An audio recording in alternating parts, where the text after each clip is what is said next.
কতদিন পর আবার আমি একটা বড় ভিডিও নিয়ে আসলাম। সবাই কেমন আছো? আশা করছি খুব ভালো আছো। আর এই ভিডিওটা হচ্ছে দার্জিলিংয়ে যাওয়ার ভিডিও, যেটা পালকের স্কুল শুরু হওয়ার ঠিক কদিন আগে আমরা একটা ছোট্ট ভ্যাকেশনে গেছিলাম।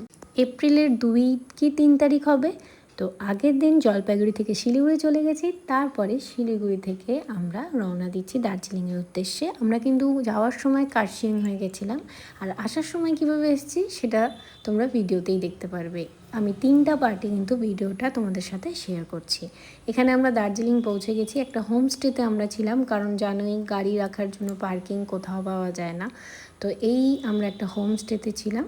তো সেখান থেকে আমাদের দার্জিলিং মেন রোডটা একটু দূর ছিল, কিন্তু গাড়ি নিয়ে আমরা যেতে পেরেছি। সঙ্গে গাড়ি ছিল বলে যাওয়াটা খুব ইজি হয়ে গেছে, যাওয়া আসাটা। কিন্তু ওখানে রাখার কিন্তু জায়গা তোমরা পাবে না।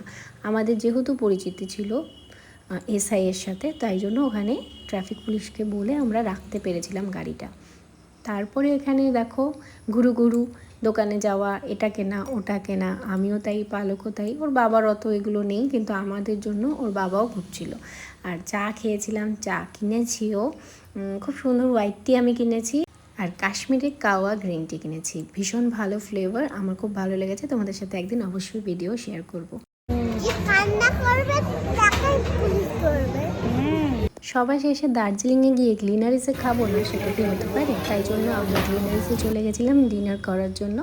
তো সেখানে আমরা এগুলো খেয়েছি। খাওয়ার পরে আমরা আবার হোমস্টেতে চলে গেছিলাম সেই দিনটা নাইট স্টে করার জন্য।